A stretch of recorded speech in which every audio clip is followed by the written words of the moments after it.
right.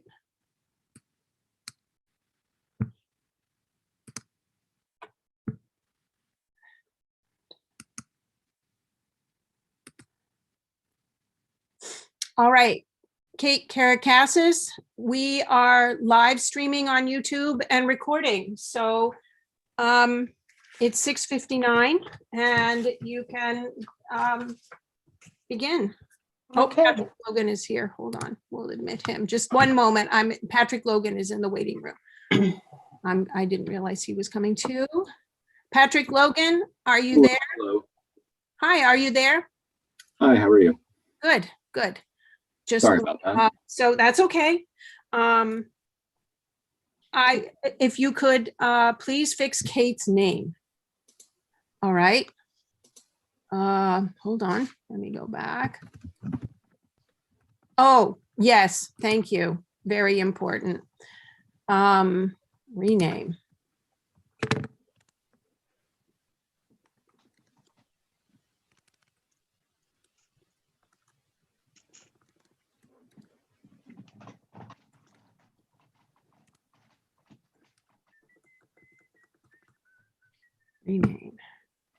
Thank you for reminding me, Victoria. Oh, and Ayaka is here, and Ayaka Hales. Ayaka. Ayaka, I'm sorry. Ayaka Hales. And who is the other person from KDFD? KDAFD? Hello? Hello. Yes. Are you Zach Hall? Yes, I am. Okay. So I see Ayaka and you do not have cameras enabled, video enabled. I can turn mine on. Oh, Hi. there we go. Great, great. Okay, and who else? Oh, Chris is on the phone, so he won't have video. Okay, so go ahead. I think everybody who's coming is going to be here, and we'll just start with the meeting. Okay, I guess first up, we should take a roll call. I think we have a quorum tonight, so let's see, Chris Carney, you're here? Yes, I'm here. And Jim Hegstetter, you're here? Present. Okay, and Kate Karakassis is here, so that's 3, and we have a quorum. Okay, and first up, I guess, on our agenda would be the approval of the March 10th, 2020 minutes, but Mr. Hegstetter was not present for that meeting, so we only have 2 members that were present, so we do not have a quorum to approve those minutes, to approve the draft, so we'll defer that to the next meeting. And next on the agenda was the review of planning board minutes. Did anybody have a chance to review those? And does anyone have any comments? Jim? Reviewed, but no comments. Okay, and Chris? Yeah, I'm the same thing. I reviewed them and I don't have any comments. Okay, and I am in the same position as of now. Okay. Let's see. It says comments from the chairperson. I don't have any comments. So I think next up is the public hearing on the King application for the variance to construct a new 300-foot single bay attached garage, 20.3 feet from the property line when a 35-foot setback is required. Can I have a motion to open the public hearing? Motion made. And second? I'll second. All in favor? Aye. Aye. Okay. Victoria, do we need to have like each person stating their name when they say yes, or can they just say yes? You know, for something like opening a hearing, it's fine if everyone just says aye. Okay. And I understand we have a comment from the public that Yes, an email you're going to read. I have that right here. So All neighbors within a 300-foot radius of the subject parcel are notified by a certified mail. They're sent a public hearing notice and given a chance to respond. I will note for the record, I have my work email, my ZBA email open, and I have no new emails asking to comment, and no one telephoned me, but I did receive an email from one neighbor, Mr. Glenn Countryman, that was received on Tuesday, April 13th, 2021. And Mr. Countryman makes a brief statement. My name is Glenn Countryman. I received a letter from the ZBA regarding David King's request to build a single bay garage. I am a neighbor to Dave, and I am in favor of the ZBA approving his request for an area variance. There are many homes in our neighborhood with double garages, and David should be able to do the same. Respectfully, Glenn Countryman. So that will be read into the record, or has been read into the record, and will be included with the minutes. And what was that address again? Is that a direct neighbor or is it?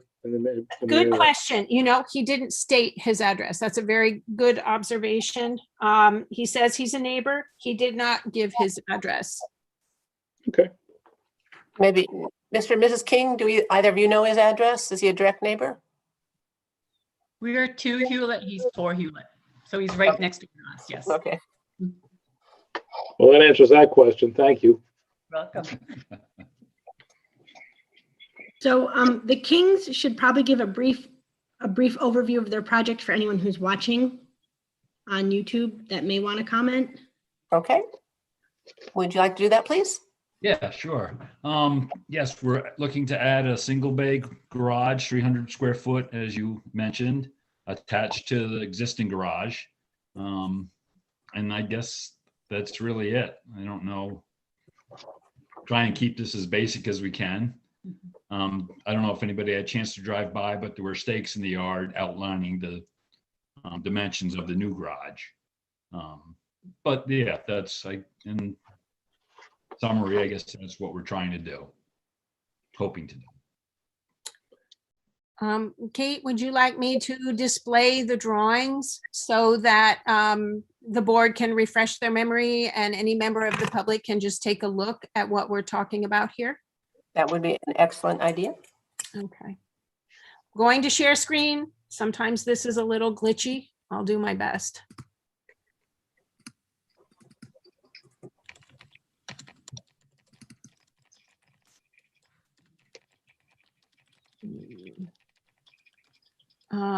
I'll start with the parcel map.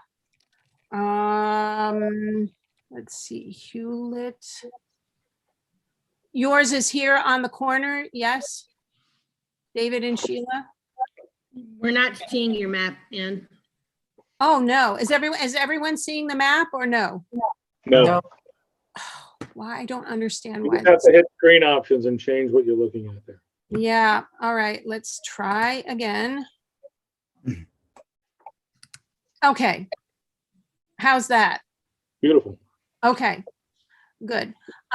So you are on this corner, Nope, the other Across corner. the street. this corner, and your neighbor, Mr. Countryman, is here? Correct. Okay, so this is what the neighborhood looks like, and I will just leave that up for a second for also people, anyone watching. And then we will go to the drawings.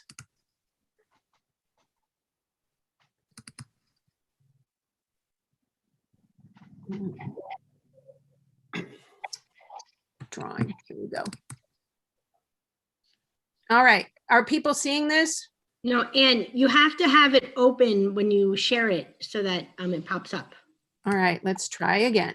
I'm sorry. There we go. Share. Okay. Is that visible, the drawing? Yes. Yes. Yeah. So I can move this a little bit. Okay, that's fine. So if you, I don't know if you want to talk about any of this at all. I can move on to the next drawing if there are no questions or comments. All right, next drawing. So is this the roof line, the taller the roof house. line of the house? Yes, ma'am. Okay, okay. And this fainter drawing is the existing garage here? Yes. Okay, Yes, ma'am. okay. So we can see this and this side elevation. Okay, if nobody has questions about these drawings, I'll stop the share. No side window there? Side window. No side window. Back door. All right. And you did Okay. say you were going to be adding electricity, yes? We'd like to, yes, at some point. That would be nice. Have a little light inside. I was asking about the window.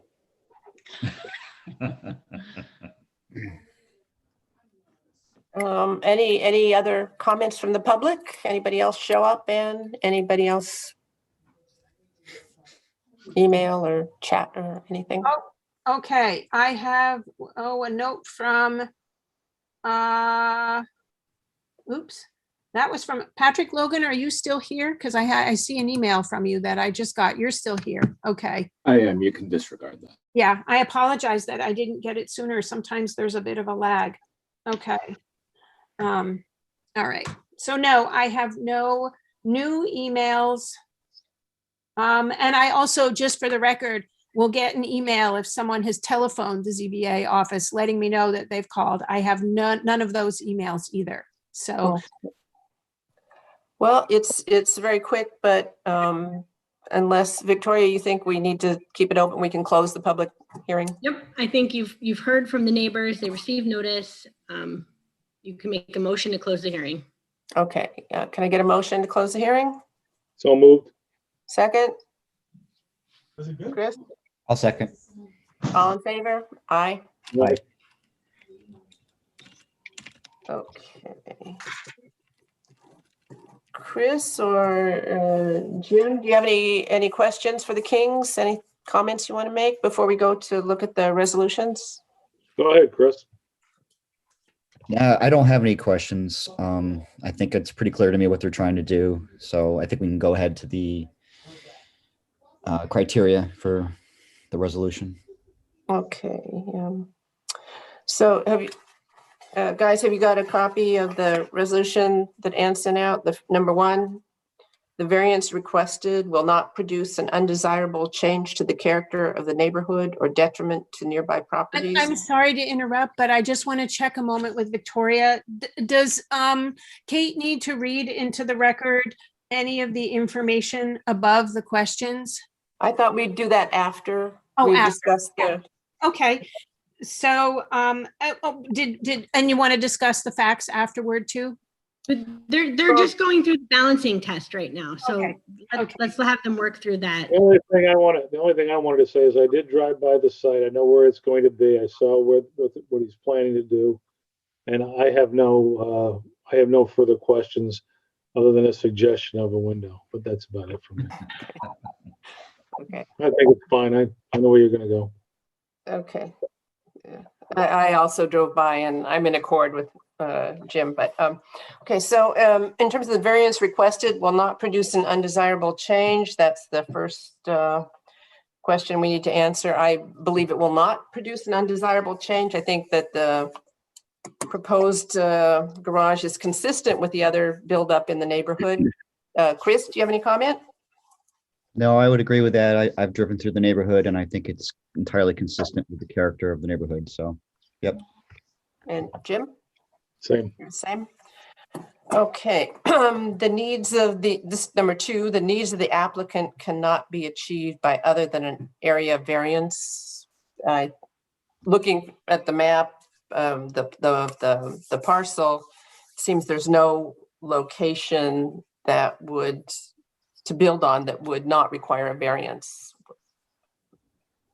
Agreed. So I would agree, it cannot be achieved. True. I would agree also. This is Chris. Okay. number 3, the requested variance is not substantial. It's for, there's 35 feet is required. They're requesting about 20 feet. That's a 43% reduction in the setback. So I would say it is substantial. Jim? I don't think it's substantial. I think it's reasonable for what they're trying to accomplish. I don't think the footprint could be made any smaller. And it doesn't seem like there's anything butting up against it except, there's no objections. So. Okay. Sometimes we make the statement that it's numerically substantial, but the impacts of it are not substantial. Oh, well put, Counselor. I'll adopt that. Okay. So we got 2 for that. Chris, what do you say? Yeah, Victoria took the words out of my mouth. Yeah. Okay. As long as she gives the big bucks. Yeah. And number 4, the requested variance will not affect the physical or environmental conditions in the neighborhood. I think it will not. I don't think it would either. No, I don't think it will have any impact. No. Okay. Chris, you're in accord? I'm in agreement with that, yes. Okay. And the variance granted is the minimum variance to meet the needs of the applicant. As I understand it, the size of the garage is just enough to contain the car you want to put in it. Is that correct? Yes. So that would indeed be the minimum variance required, in my opinion. Jim? I don't think there's any alternative to that. So yeah, I would agree that it's the minimum. And Chris? Yeah, I have to agree with that. As absence of any other information, I think it meets the minimum needs of the variance. Okay, and on the variance resolution, there's the paragraph, whereas all the testimony has been carefully considered and the following pertinent facts noted. I based on my visit to the site, and I could see the markers that you put up, seems like this is a self-contained neighborhood. The houses are close together. There's a lot of buildup on each lot. And it seems to me like the proposed garage is entirely consistent with what's already in the neighborhood. Great, thank you. Any other facts to be noted? Okay. The fact that it's a corner lot with 2 front yards, which adds an additional constraint on the setback. I don't know if that's a fact or not. Sounds good. Okay. And so it's the corner lot. Corner lot with 2 front setbacks, 2 front yards. Okay. Okay. So are we ready to vote? Yes. Okay. Okay. Victoria, any language I have to say here now, or just we can go ahead and vote? Everyone received, you can ask if everyone's read the resolution, anyone has any changes. If not, motion to adopt the resolution. Okay, has everyone read the resolution? Yes? Yeah. Yes. And does anyone wish to make any changes? Apart from the words that everyone just added, but. That's no. No. So Kate, would you be able to read that? Because if I had a copy of it, I would read it to the proposed. The entire resolution? Oh, no, not the resolution. Just there's the motion to move forward. Okay, we haven't got a motion yet. Does someone want to make a motion to adopt the resolution to approve the variance? Yeah, you don't have to read the whole thing. We just don't have everything that was changed or updated in front of us. That's what I'm saying. I can share the screen and put that on, Jim, if you would like. No, you don't need to. I'm absolutely clear on where we're going with this. And I'm making a motion to go ahead and let's vote on it. Okay, I'll second. Okay, Mr. Hegstetter? I'm in favor. Aye. Aye. Mr. Carney? Aye. And I also am an aye. So that is 3 in favor. You have your variance. Thank you so much. Congratulations. Thank Okay. you. Thank you very much. I'll just note that for the record, uh, your escrow needs to be up to date. I will know when I receive the attorney invoice from this meeting, you know, whether you need to make an additional escrow deposit or not. If there's any escrow monies left over, that is returned to you from the town of Red Hook. And your variance is dependent on being up to date with the escrow. Okay, Perfect. Okay, thank you. great. Thank Um, you. Thank you all very much. Enjoy that garage. Thank Yeah, we you. will. Thank you. Okay, just as a matter of housekeeping, I realize Anne told me that Victoria would like the following statement read into the record. Victoria, is this correct? Pursuant to Executive Order Number 202.1 and advisories issued by the federal, state, and local offices related to the COVID-19 virus, the Zoning Board of Appeals will hold the meeting remotely. The meeting will be held by video conference and can be viewed at and the website attached to the town agenda. The meeting agenda. That's okay? Yep, that's fine. We covered it? Okay, great. Thank you. Do I need to display the agenda so people can see that? No, okay. I mean, if anyone's watching, then Yeah, they have the link. yeah. It was posted on the website, on the town website, so, okay. Okay. And next on the agenda is our new business. That's the application for the variance for the donut shop. Okay, and I'm going to ask that the language included under review on the agenda for tonight's meeting, April 14th, 2021, be recorded in the minutes of the meeting, and I'll just kind of paraphrase that. So we're here for the application for two variances for a parcel 7269 South Broadway. One is for a reduction from 70% to 38% of principal frontage that's required pursuant to 143-49.1 K10A of Red Hook zoning code, and also to allow the siting of a one-floor vintage diner when the code 143-49.1 K6 requires a minimum of 2 stories in the traditional neighborhood district. And I'm sorry, I was told, Zach, Zach Paul, are you speaking for the applicant? You're muted. Can you hear me now? Great. Yes, I'm presenting for the applicant. Shall I share my screen? I just for the record, I'm just going to ask you to present the project and explain why a variance is being requested and why it isn't possible to comply with the code, what your determination is. Is that Sure. okay? Victoria, is that okay? Great. Okay. Hit it. Great. All right, I'll share my screen here. Just give me 1 second. Can someone give me the permission to share so I can? I actually have it set up so you can't, but I have all of the drawings that were submitted, so I can display them. If you press share screen, it should let you give permission to others. Optimize.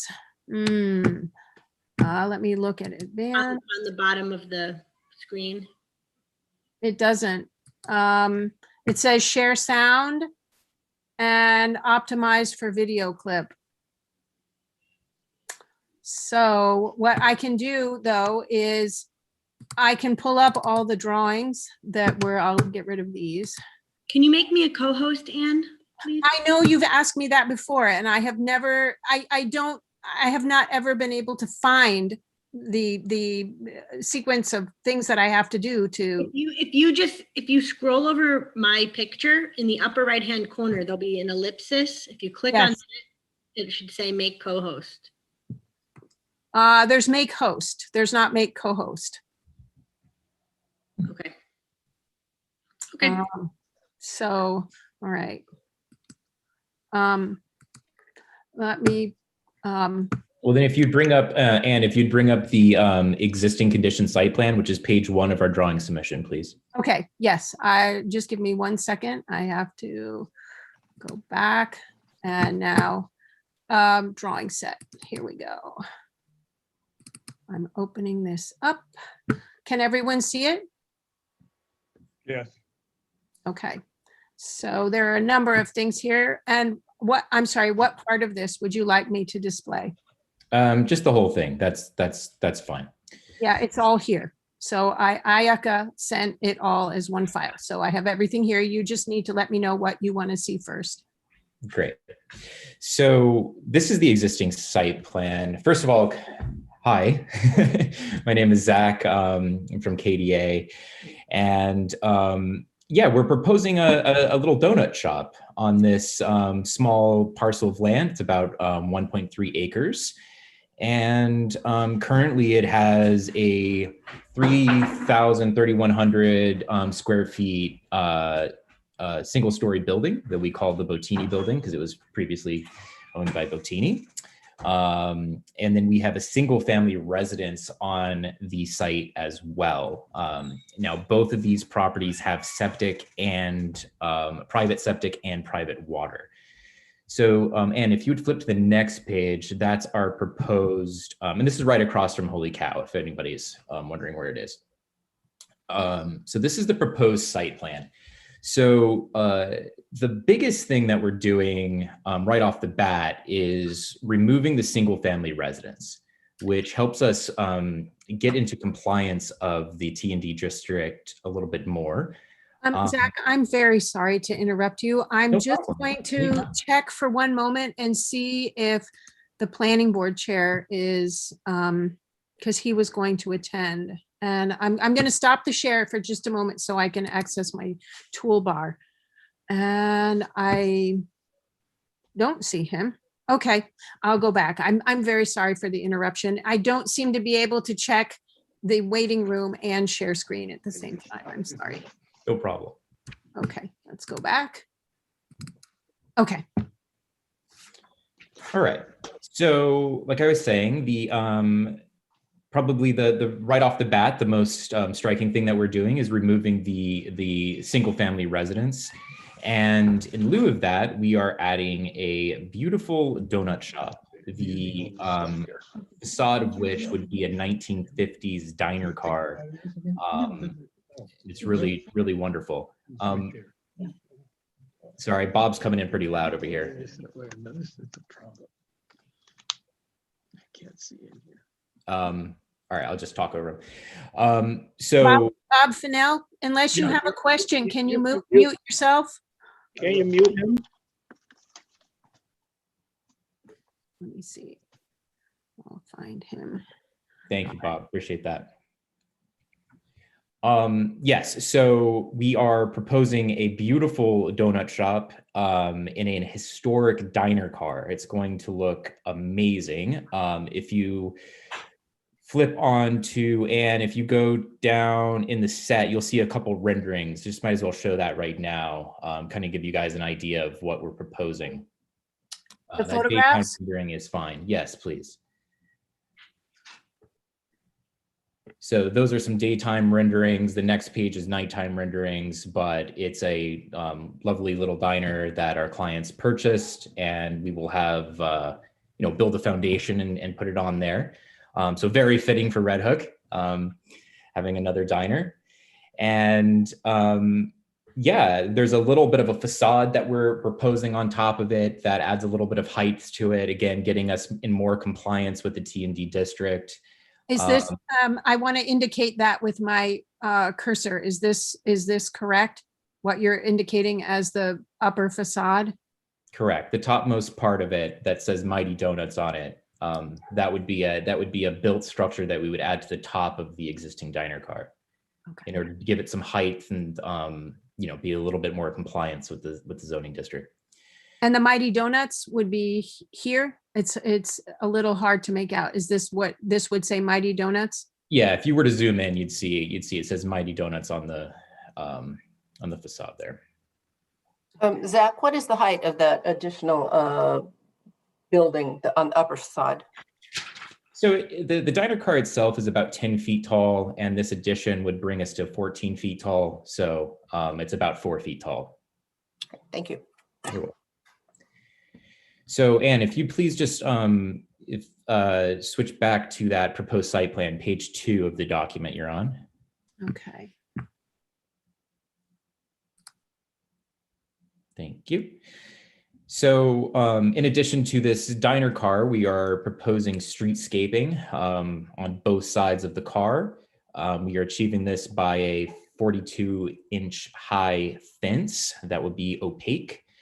Again, to bring us further into compliance with the T&D district.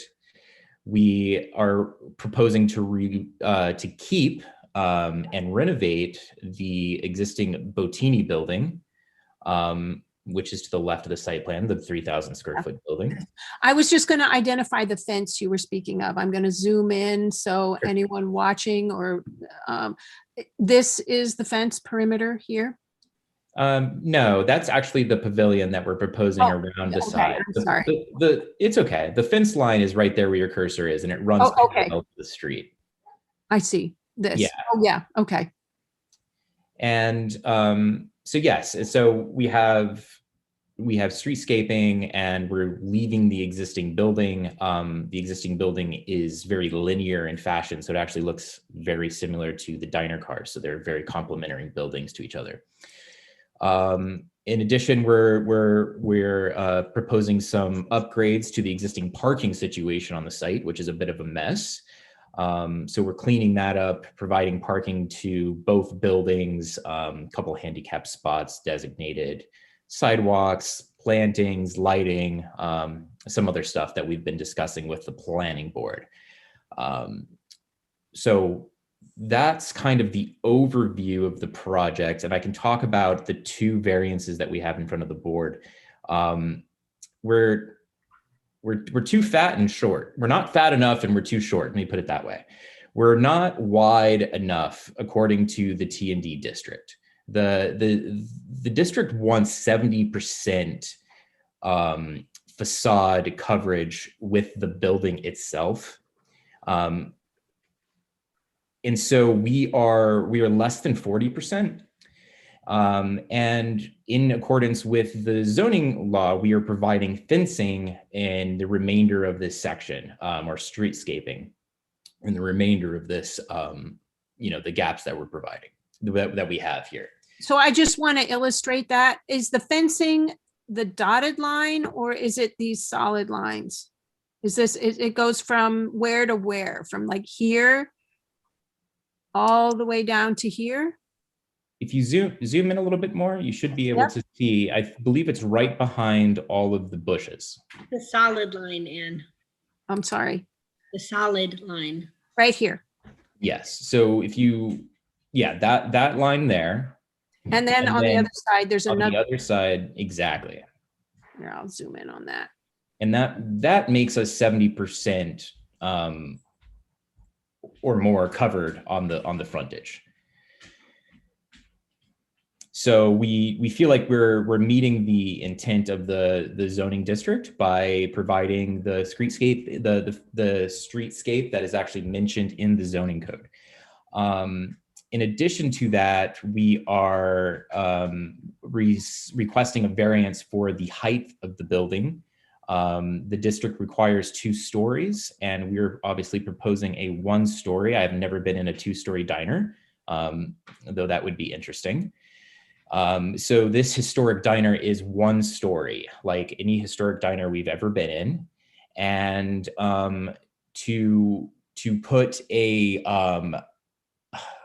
kind of growth on the top of it, I see a hermit crab in my mind with a big shell on top of it, would be just disastrous to the aesthetic of the diner car. So since the diner car is the central pivot point or star of this entire project, that really is kind of a non-starter for us, wrecking the aesthetics of the diner car itself. So that's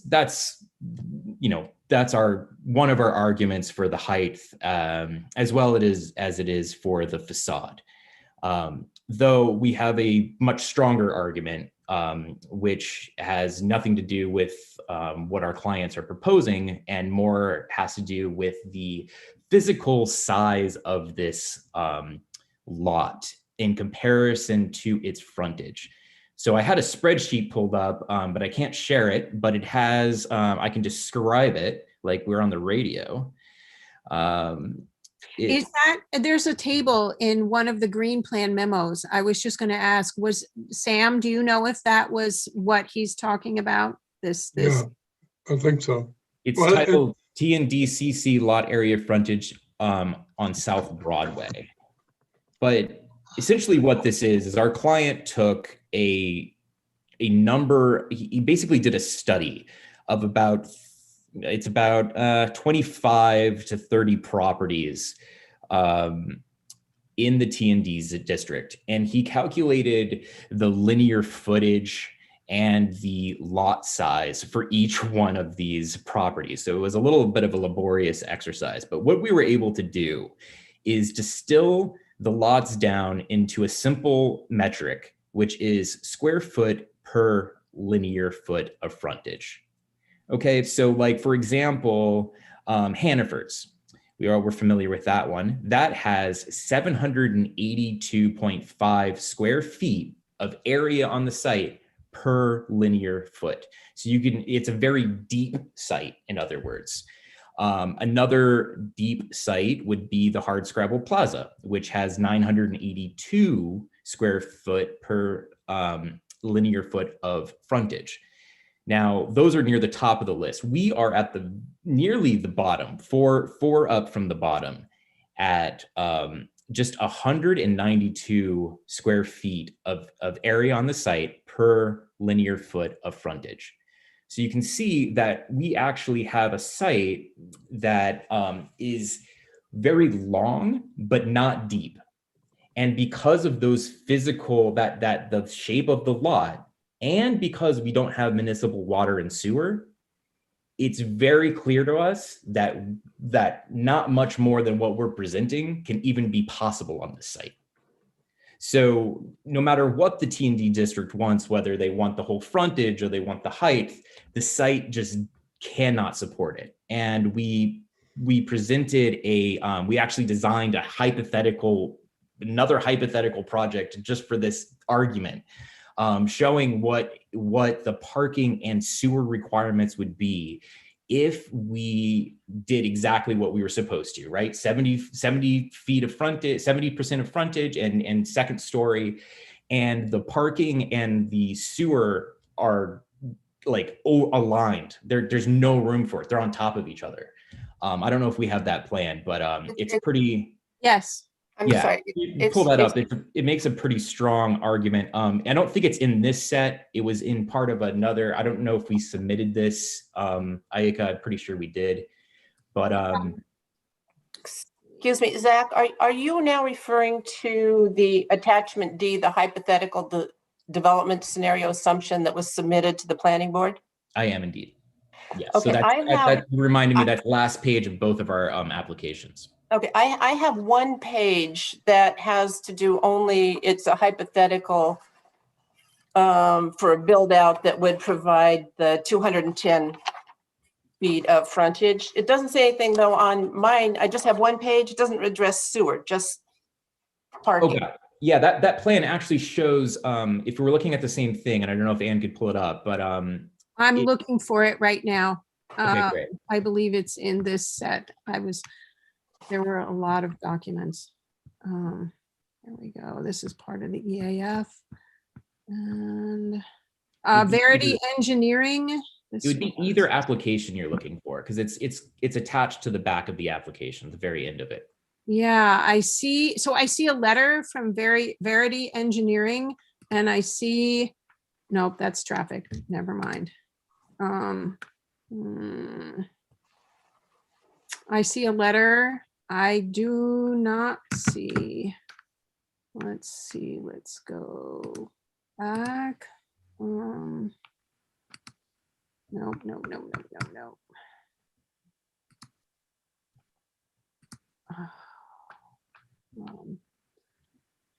this? Let's see. Nope. I'm sorry, just bear with me for a moment. What's this? There were a lot of documents here. Nope, that is not it. Tie and bond. Let's see if it was part of that. There were the documents were kind of sent all in groups, so I didn't have individual files. Nope, this is the letter from Verity Engineering. Nope.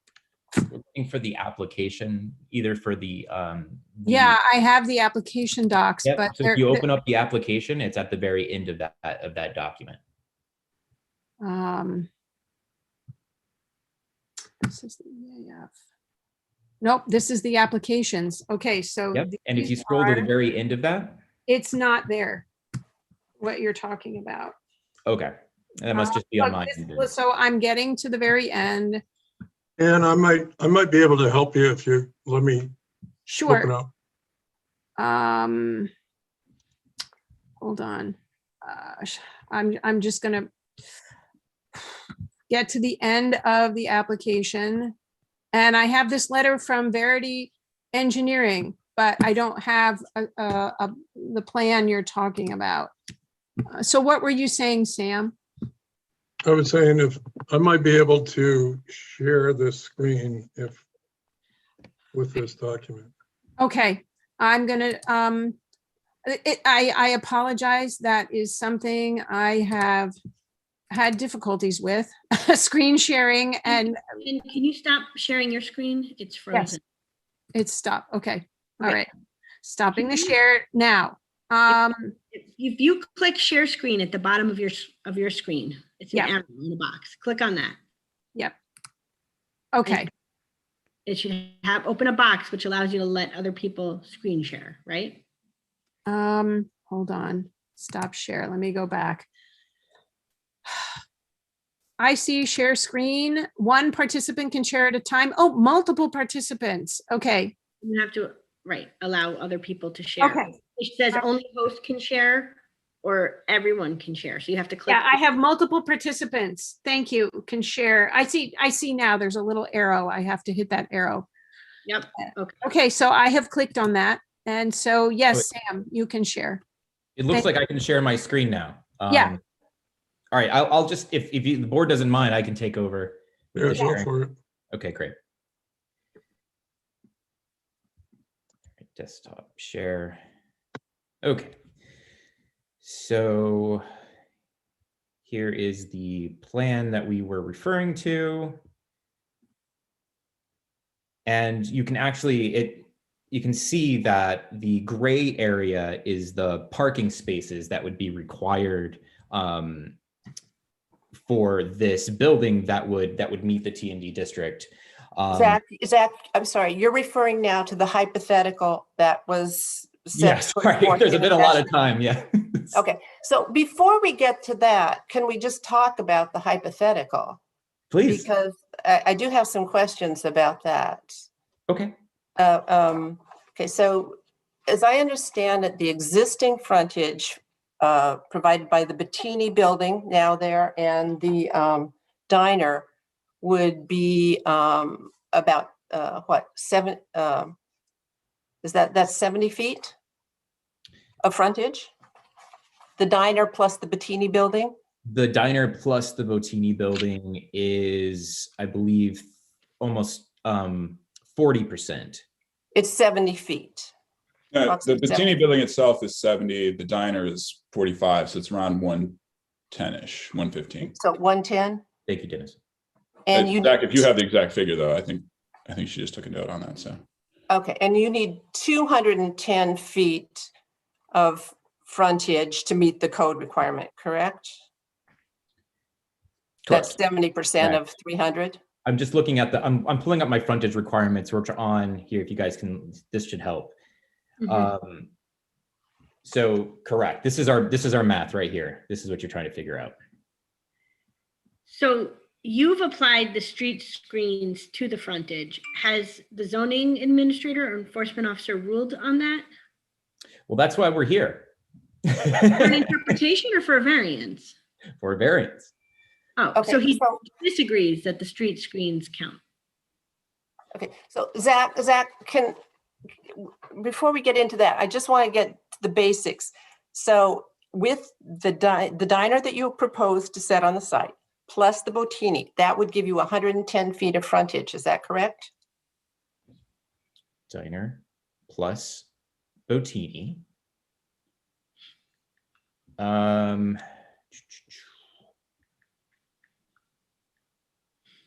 Well, let me just look at it right now. Hold on. You know the answer to that, Aika? I don't off the top of my head. Let me, I can open it though. Yeah, I'm doing the same thing.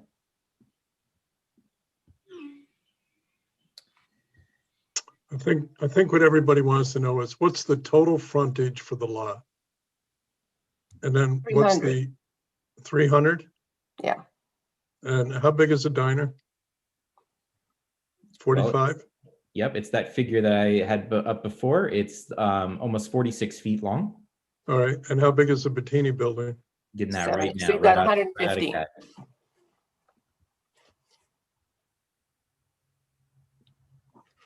About 70 feet, like Dennis said. How much? 70 feet. Wow. Yeah, okay. So you got 45 and 70, which is 115 compared to 270. Is that it? 210. 210? You're over 50%. No, I'm sorry, to clarify. The total frontage is 299, call it 300 feet. The 70% requirement is 210. We're There you go. proposing 145. And you've got 45. And the Bettini is 75? 70. 70. 70? You got 115 over 300, 299. Right. Right. So that's 38%. We're in order to meet the 70%, which would require 210 feet of frontage, we're 95 feet short. Yeah, Let's call it that. gotcha. And Okay, so I'm just gonna add- so I'm sorry, go ahead, Victoria. No, sorry. So I was just going to say that even though you have it on here that the street screens are 168 feet, you reviewed this with the zoning enforcement officer and he said that you cannot count street screens for frontage. Well, we do have a determination letter where he says requires that the facade shall be built along a minimum of 70% of the length of the principal frontage line. You were proposing a facade of only 40. You will need an area variance for this reduction. Now, I see what you're saying. That was on the plan that you gave him. I just want to make sure that, because the way that you have it marked, you're counting it as frontage. And Bob, for now, we can't hear you. I believe that's wishful thinking on their part. okay, Now, can you unmute yourself? Bob Fennell, can you, there you go. I'm on. Okay, we can hear you now. So What would you like to know? did you want to address that question regarding the street screens that the applicant is proposing? Are they to be included in the calculation of facade frontage or not? No one ever mentioned that to me previously, I don't believe. Maybe I've forgotten it, but I don't. Facade is defined in the code. It's the face or front of a building. It's not a fence. Not trees. so the applicant has it under that heading, which is why I was asking the question about why is it showing up under that heading? Yeah. So, thank you. So Well, it's the frontage we're requesting, I think it was our logic. And we're more than happy to adjust any of these numbers and, reorganize them however you want. Okay. well, the hypothetical that was presented was to have a facade 140 feet, add that to Bettini 70, and you get 210, which would be 70%, correct? Correct. But you hypothesize this building, this hypothetical building, and you give it uses, restaurant, coffee shop, and some apartments. This is your hypothetical. You It's come not a up with, project we want to present in front of the board. It's but it's your hypothetical to explain, to buttress your argument that there is no conceivable building possible in this. And I, having gone through this, and I have to say there are a few like little calculation problems here, the numbers, and the residential studio and 1 bedroom, they require only 1 parking place per unit. I think you picked up the wrong section of the code on that. Okay. Same with 2 bedrooms. So the total number of parking lots required, I think, is only 60, and you apply your reduction factor and it comes to 50, which is slightly less than what you've got, minimal difference. Yeah, and I totally see your point, and we probably didn't sharpen our pencils on this just because, once we saw, this happens in design all the time. Once we see a non-starter, when something's not even in the ballpark of working, we usually abandon. So, in presenting this, we're showing the board that, this is there's more than 50% overlap between the parking and the septics field. So even if we were to fine tune it a few parking spaces here and there, reduce the scope, could we find the perfect sweet spot project? Possibly, which would be an interesting game to play, but that's not what our applicant is looking to do. And it's not, we're trying to use a permitted use in the T&D district, and not, I think all uses should be relatively permitted if it says that it's, so in the code. And so, I don't know how much an argument we can make to having our clients change the use of their buildings. You know what I mean? Well, I think, isn't the centerpiece, as you said, is the diner? You want the diner to be placed there, correct? Absolutely. If that doesn't happen, you don't want it, right? That's our argument. Yes. Okay. Well, your argument, I want to know what you really want. Because that, to work to get towards that, I'm just thinking that you put up a hypothetical where the Bettini building has now become part of restaurant. That's the most intense use and requires the most water, the most septic, the most parking. Is there possibly some less intensive use of the remainder of the lot that would allow you to get closer to the required frontage and not require as much parking as you have? And I also note on this drawing, which I did get a copy of, I'm looking at what's up on the screen now, differs from the parking that showed 29 spaces behind the Bettini building. The drawing that's up now shows considerably less, and therefore it overlaps into behind the diner and that related area in a way that I was wondering about. Why do you show fewer parking spaces behind Bettini on this than the prior one? I forget which drawing was. I made a note of it somewhat. It's inconsistent with your drawing A002.00 showing 29 spaces in that area. Got it.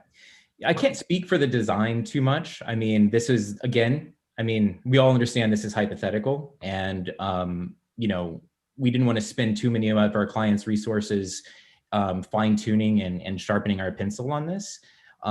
It was really just a diagrammatic tool, and I'm sure we could bring back another diagrammatic tool that shows that this property is a little too, again, back to the argument of the square footage per linear foot. It's the 4th worst in the entire district. So, it's just not a site that was considered when the district was created. It's quite obvious to me. And if it was, then it was with the consideration that there would have been municipal water and sewer at the time, and there just simply isn't. And so we're not even talking about well locations. And it's just like, you look at the diagram, and I don't think it could get, we can hit it and say, like, this one little area is wrong, or this one little calculation is a percent off. But I don't know if this diagram isn't impactful to the board, then let's move on. I think the point is, I want a diagram that is impactful. And it seems to me like, the minor little things that we can work, we don't have to consider those. But it seems to me in a bigger sense, I mean, obviously this parcel was here and there's others. I would love to see that comparative parcel, the ratio of frontage, linear feet of frontage to the depth, so that we could do a Yeah, comparison to that. Right here. But not every parcel in the district has to be suitable for every conceivable use. So getting towards what you want to use it, is there some hypothetical, something that you can present to us that moves us closer to what you want and what the code requires? Isn't there an intermediate place there? Because it seems to me that your hypothetical, you assume a certain depth that's actually more deep than the Bettini building. You're assuming, uses that are the most intense for part of it. Can you get somewhere can we compromise somewhere on this? I just want to be clear on use of the hypothetical and what our proposed project is, right? Please. Our proposed project is limited to removal of the existing residence, placement of the diner car and ancillary kitchen space, renovation of the Bettini building, site improvements, including landscaping, parking, and access. So to that extent, that's the project that's proposed. The hypothetical is an illustration of, in a sense, why the site doesn't work for those standards, but really this is our proposed project, is to place the diner there. So I'm not sure how many iterations of a hypothetical are useful in the consideration of the request. Well, I mean, I'm looking for an explanation of why you cannot comply with the code. And you said, well, this is hypothetical, shows why we cannot comply. And we haven't talked yet. It's simpler than that, though. Why we can't comply with the code is because the proposal is to locate this historic existing structure on the site. The dimensions of that structure are what they are. It's 45 feet of frontage, about 11 feet high. So those are what really prevent us from complying with the two-story requirement and 70% of frontage.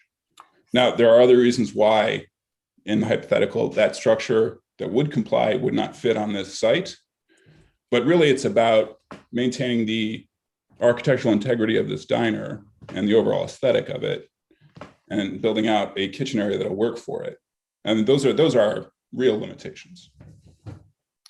Well, that's what my understanding is, that your primary problem is the aesthetics of this. You don't want to go 2 stories, as Zach said. That would be like, an overhang over the diner. And the diner is beautiful. And everybody loves a donut. So don't, understand that. That's some positivity. I like it. That's why we're saying, can't we, I'm speaking for everybody, and I want to let Jim and Chris talk too, but I would like to see a proposal that could, honor your aesthetic wishes, that would, allow us, but also make the case, also get closer to conformance. Because, just aesthetics, when we get down to the, doing our analytical tests and looking at this, that's, that doesn't exactly figure in. It's what drives business, though. I mean, my wife and I, we're going to the donut shop that has the diner car, not the the one that meet you there. But I'm sorry, Jim and Chris, what comments and questions do you have? I've listened very carefully. I have a few questions. Is the land now purchased and you're owning it now? We're in contract. Okay. You're familiar with the lay of the land with what's around there, and I understand what you're wanting to do. I'm not of the same, maybe the exact same mindset, but I understand that you're kind of pigeonholed on the size of the building and the purchase that you're intending. You don't want to have to change that. You need a place to put this, right? So I would be willing to work around that, but I do understand what Kate is asking. I don't know if you can do that. I don't know what else you would come up with. I look at this and, I mean, I don't have a suggestion on how to change it to make it more conforming or build it out that way. I look at the architectural rendering. Maybe there could be some minor changes, but I don't know how far you would go. I completely understand the height. Completely understand the height issue that you've got. And I wonder, is it up to the board? Is the board here to determine, will this, all the questions that are in the variance, will this produce an undesirable change in the neighborhood, and answer those questions that we've submitted? I don't know. I mean, maybe if I'm wrong, but I don't know if it's up to the zoning board to determine, the perfect project for a site. Well, so Zach, the board's not trying to determine the perfect project for the site, and they're just asking questions. It's the first time it's been before them. But one of the criteria that they have to consider is whether there are other alternatives for the use that achieve the same objective. So I think they're trying to talk through that particular alternatives that achieve the desired result. No, right, but okay. Right. So they're talking about, is it really not feasible to put something up? And so, I think it's important that they stay focused on the questions that they have to answer, but I don't think it's unreasonable for them to ask these questions. I do think it's in our purview, but I'm not suggesting that you make or alter the changes to the point where it doesn't fit your business model and you can't perform. You can't make a go of the business itself. That's not what we're going at. Thank you, Joe. But I got you. I got what you're saying. Okay. I'm a small business owner. I understand a lot of these issues. Believe me. I think the quality of the donuts is key, but We're working on it. Design group for Zach and team. Have you? I haven't done these calculations, but have you considered whether the lot can be subdivided, which would redraw the lines so that the building occupies a bigger percentage of the lot frontage? We have studied this. We run into the same parking and septic issues. But you can grant yourself an easement for the parking, right? But the septic has to be on the same lot. Yeah, exactly. And we still have overlap between parking and septic. Okay. It's a challenge without the public sewer. Sewer and water. I understand that. Agreed. Chris, you got any questions? I don't think so. Let me think a little bit more, but I don't have anything at this time. I will say that the T&D zoning envisions, a tightly developed neighborhood, but in order to have a tightly developed neighborhood, all of the neighborhoods that we think of, most of them do have sewer infrastructure, which allow for smaller lots. And that's one of the things when that was designed wasn't a speculative solution at the time. It was, we don't have that. Would we like to have it someday? Yeah, but let's talk about what we have now. And there's nothing that precludes us from this doesn't ruin the district. For example, we could build eventually there could be a 2-story building on the same foundation. If the business didn't work or grew legs and walked off, we could it doesn't, just having a single story building in this district that is just, I don't know how much the district is in non-compliance, but I think it's like 90% of it from what I could just tell from going down the street of all the existing conditions. Yeah, but we're talking about pre-existing conditions versus new building here. And I agree. I'm commenting on the character of the neighborhood. That's all. Right. Zach, I have a question. Have you guys considered sort of giving a space here so that you offset the diner and then building your deck out this way so that you have more building frontage? Something like that as an option? Yeah, people will be sitting right on the road, right? Well, you have a fence there, but. Yeah, I don't think that would help us. That's the area you're indicating there. That's an open air area, right? With just roof over it. So I don't think it counts as frontage in that sense, Well, or facade, excuse me. It certainly doesn't meet the intent of the T&D district to add a few posts there. You know, I think the fence, an opaque fence, far surpasses that because of the the solid nature when you're walking down the street, not having any gaps in the facade, which we understand. You know, if the diner is the centerpiece of this development, then clearly it is. Why does a Bettini have to be restaurant? Why could not that be a office, a less intensive use that would let you then get your parking? Well, So I'll say it didn't have to go on the septic. Is there's, I'm still thinking of some way to get this to work with your diner. And I mean, I suppose we're back at the hypothetical, right? So just as further sort of background here, right? What we are interested in doing first is opening the donut shop on this property. The existing Bettini building is a good opportunity we don't have the exact uses of that nailed down yet. Looking at the area, looking at Red Hook, looking at what might potentially go in there, we want to plan for the potential of using a portion of that as restaurant and a portion of that as retail. We want, for lack of a better word, a good quality tenant there that will complement our donut shop and, kind of work together, work with Holy Cow and Hardscrabble across the street, get the right tenants in there, right? In order to do that, we want to be as flexible as possible and allow for the potential use of it as a restaurant. That's where the parking comes in for, at that higher rate and for the retail. So it's a matter of maintaining flexibility for use of that future building and planning the site around that and what's the right future tenant there for the city, for the town.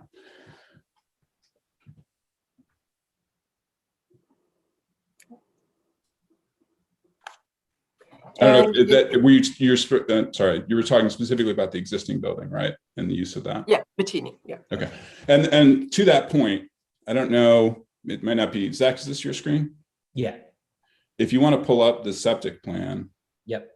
So with use of Bettini as retail and restaurant as a maximum potential use, and use of our space, the diner space as a donut shop, that we can fit the required septic area and the 100% expansionary capacity in there with the parking. That's what you see here.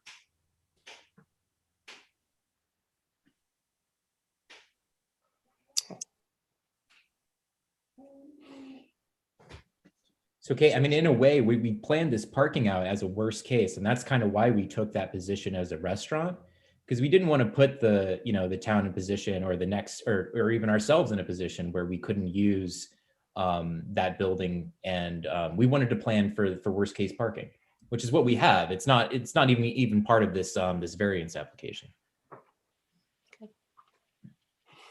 And we've got some very talented architects here, and I know you talked about not wanting to build something that would overhang the diner, but have you looked at any or considered any way and to have a buildup that was set back somewhat from the diner facade that would require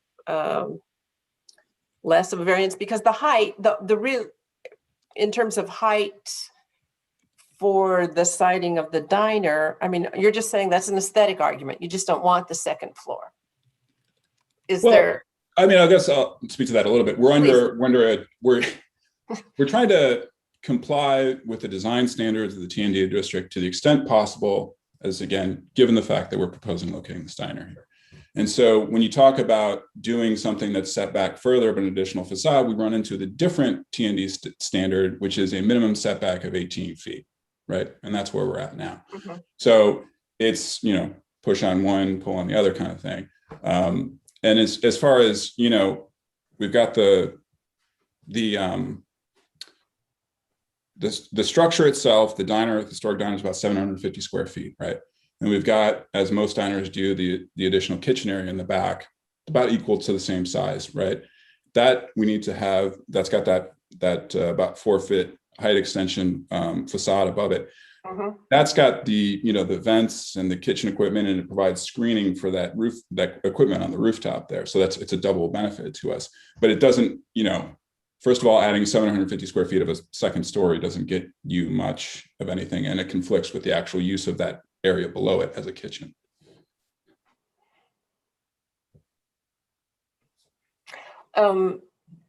The only place to do the venting is on the roof, so that you can build over it. I mean, that. Well, one of the reasons is to add, it's our plan of getting HVAC into the diner car. So running the ducts on top of the roof, and then making roof penetrations down into the diner car. So but there are alternatives though to that. I mean, potentially, we also, it's not just HVAC, it's the venting for the hood systems and the refrigeration for the walk-in cooler and things like that. I mean, a part that we haven't focused on, but a big part of this project that we want to do is create a really great outdoor gathering space, right? So if you're that's part of what the back patio, that's an extension of the building. It's kind of in thirds, diner, kitchen, back patio. And then the outdoor area as well. We want to just sort of build off I guess you'd say, the atmosphere there that happens across the street at Holy Cow. There's outdoor gathering space, people come and enjoy the outdoors. So we want to minimize the amount of loud noise and equipment that's sited in that area as well.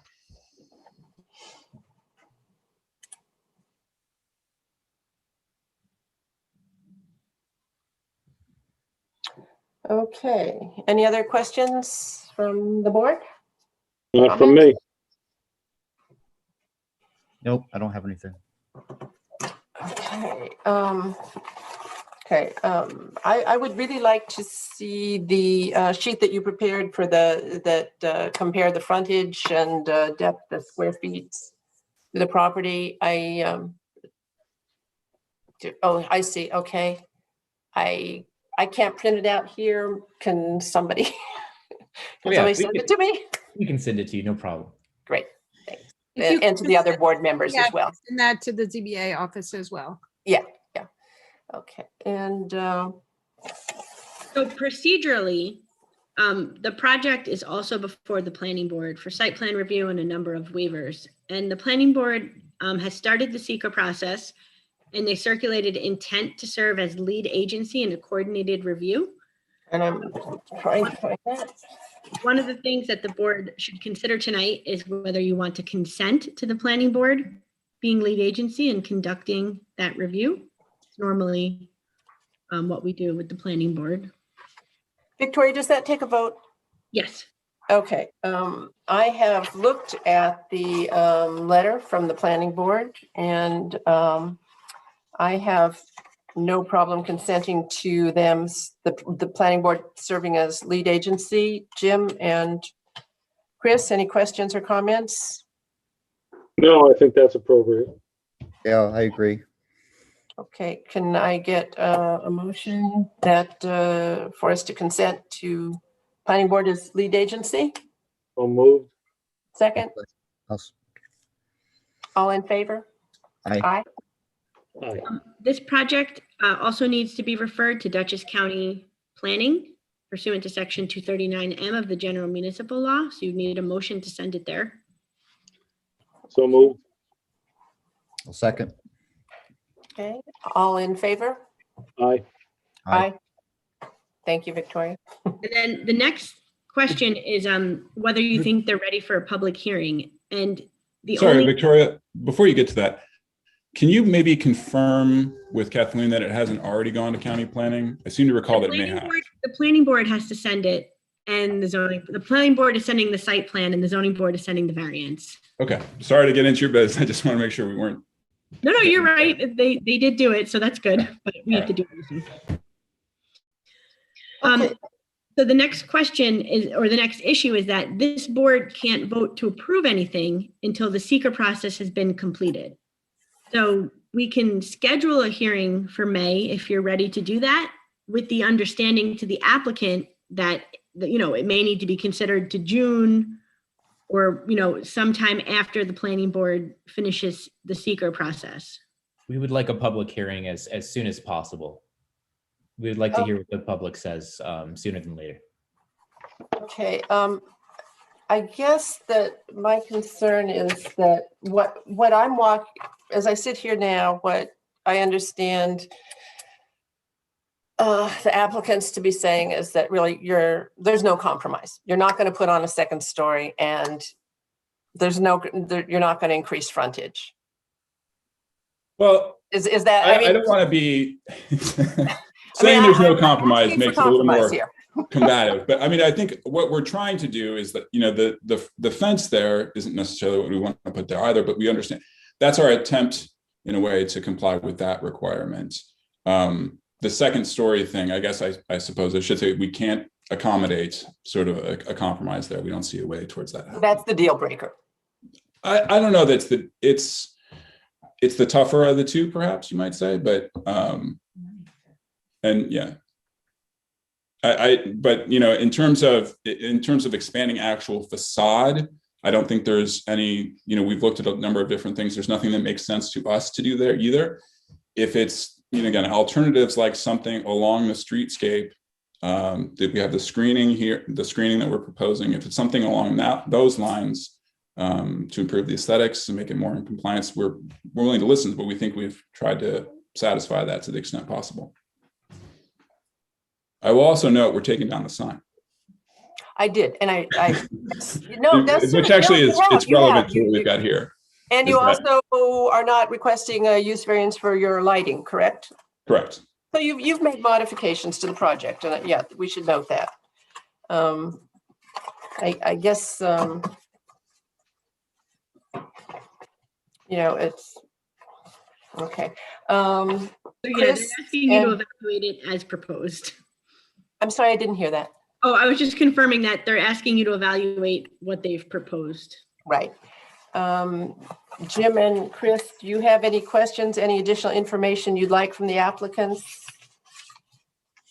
prior to the next meeting? I'm just curious, will this be historically, will this be on the historic register? It won't. I can, speak to that a little bit. I guess, the Village Diner is, as everyone knows. We're relocating this from its. I'm sorry. Zach was still sorry. Okay. Zach. We're relocating this, and we're kind of repurposing it a little bit, right? It does right now existing have the traditional counter with all the stools in front of it and the booths and stuff like that. We're going to be changing the inside a little bit. We'll probably take out the stools so it can be sort of more of a counter service area. We'll reduce some of the indoor seating. So we're, I don't know that a 55 diner qualifies for the historic register in the first place, but we'll be making some changes. It's almost a bit of an adaptive reuse of this structure, right? Like sort of reimagining it as not the traditional, the exact traditional diner experience. So just so you have some context, if you go up Route 9, the historic diner there is a relocated diner, and I think they did put it on the register. So right. I think that's where that question is coming from. Yeah, and exactly. And the reason that's once you do put it on the register, you can't make modifications to it. Right, and I guess I'll just say it's not our intention to do a complete. That's all I was asking, because if it was, then you wouldn't be permitted to go any higher with it. Period. I see you were trying to help me out there, and I just stuck my foot in it. But. Brother, I'm just trying to help.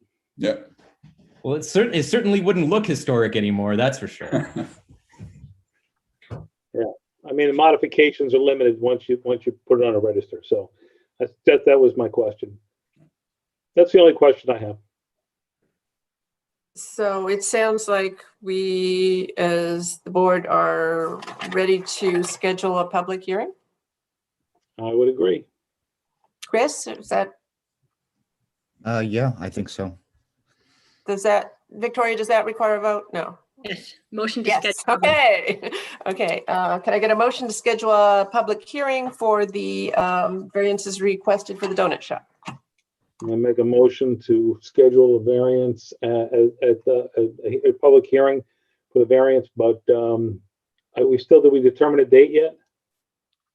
I think it's up to the board whether you want to schedule it for May or June. The applicant has asked you to go ahead and schedule it for the May meeting. Okay, we haven't requested any additional information, and the applicant has indicated that they will not be submitting any other proposed modifications to their proposal. So I think we should go ahead with the May meeting. 12th. May 12th. Okay. Okay, all in favor? Aye. Who seconded? I'm sorry. I think Chris. Chris, Yeah. He's the only one that can. Okay.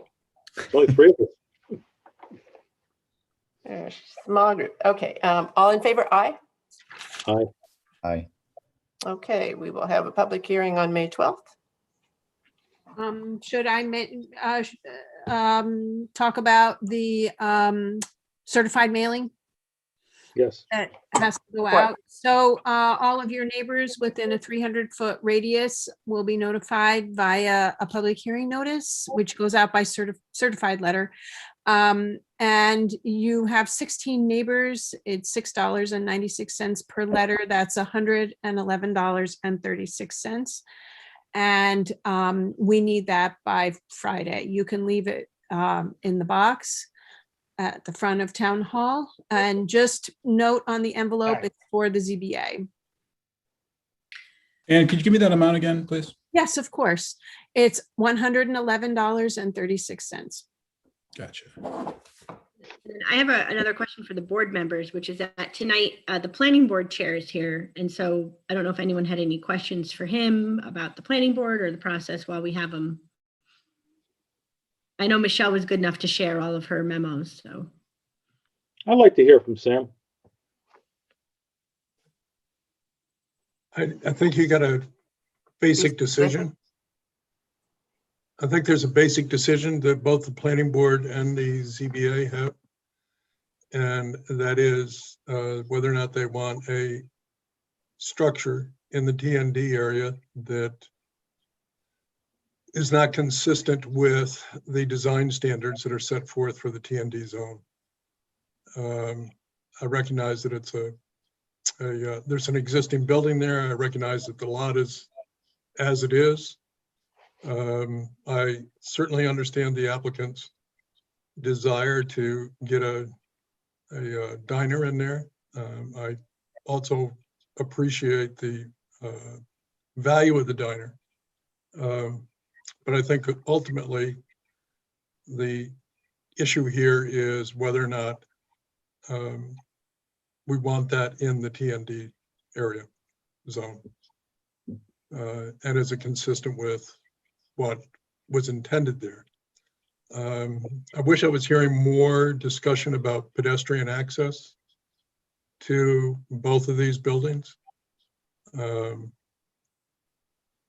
You know, I think that's one of the important factors that, but we'll take that up at the planning board. It'll be part of the design standards that we look at from the planning board, the location, the, you know, what's going on outside, what the materials are that are being used on the diner, because that the metal materials, it's not contemplated in the zoning ordinance. So there's a lot of issues like that that we're going to be taking up. I think what you're taking up here are area issues. Whether or not they have whether or not you want to give them a variance for the area, you know, the facade, and whether or not you want to give them a variance for the height. And that's a fairly straightforward decision, I think, that you got to make. When's your next meeting on this for the planning board? Monday. It's on the agenda, and we'll probably schedule a public hearing then also. Okay. We did send it down to county planning, but I don't expect anything back from them by Monday. But we will continue to our discussions in regards to, you know, what do we look at? We look at lighting, we look at landscaping, we look at parking, we look at, you know, the outdoor space. We look at the design of the building, what's going to be done over on the Bettini building to make it more consistent with the intent of the district. we'll be taking a look at those kind of issues. Okay. Thanks. Yep. Okay. That's it? Anything else on the? I was And- just going to ask, since I'll be sending everything to the county, I will have to request, they have up to 30 days to respond. I will be requesting a response on or before May 5th so that I can get that to the ZBA in a timely fashion before the next meeting. So I think that is it for tonight. I have one, this is kind of Sure. aside from, if you guys just have a few seconds. Of course. I'm trying to understand, we had submitted 3 variances, and the use variance was mentioned tonight. And that was, we submitted that as an area variance, and this is for a little bit of lighting that we're proposing on the top of the structure. I want to save this to the end because it's separate from the conversations we just had. This is more professional, trying to understand the determination by the ZEO. So the lighting was determined as a use variance. And I just frankly disagree with it 100%. Because of the use of, I mean, not only because of the New York State guidelines towards local municipalities, but because of the zoning code itself. It defines a use variance as an exemption from the use regulations to allow the establishment of a specific lot of a use otherwise not allowed or prohibited in the particular zoning district. Pretty clear language that that has nothing to do with what would be the physical or the dimensional requirements that are actually located on a site, which is the concept that I was always familiar with, that an area variance is anything physical that would be on that site, and a use variance would be a conceptual thing where you could use a certain building or use a site for a certain use, but have no physical dimension connected to it. I was wondering if Victoria, I know, could you speak towards that? I mean, I have the ZEO's determination right here, and there's a provision in the code. Well, I guess let me start big picture. If you disagree with the ZEO's determination, you can appeal it and ask the board to make a decision on it. I don't know if you still have time. I think you're within the time to do that if that's the case, but a use variance is to allow something that's otherwise prohibited. And so here the code specifically says that neon roping or trimming is prohibited.